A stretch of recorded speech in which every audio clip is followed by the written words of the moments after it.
Grabe, napakaganda naman ng solar pan na to. Yes, solar pan po siya. Pwede po siyang i-charge sa kuryente, pwede din sa solar panel. Kasi may pa-previous tayong charger and meron siyang kasamang solar panel. Ayan, kung makikita nyo dito, 5 po ang kanyang LC para anti-noise reduction, para hindi siya maingay. And kung makikita nyo dito, meron siyang pre-bulb dito na naka-fix. Ayan, may pre-bulb siya dyan. And then, 6 speed ang kanyang transmission. Grabe. 6 speed, mga bossing ko, 6 speed ang kanyang transmission. Ganon kabilis umikot ang kanyang LC kasi 6 speed transmission siya. And then, kung patuloy mo siyang gagamitin, kung tuloy-tuloy, umabot siya ng 8 to 10 hours.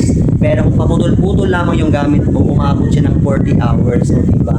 Pwede ka rin mag-charge siya ng accessories like cellphone or turbo fan kasi meron siya dito USB discharge. O, diba? Pwede mong i-charge sa kuryente, pwede rin sa solar panel. Kung nagtipid ka sa electricity bills mo, kaya mga bayarin, i-charge mo lang solar panel. 6 to 8 hours, diba? Magkabon lang mga bossing ko. May magamit ka ng electric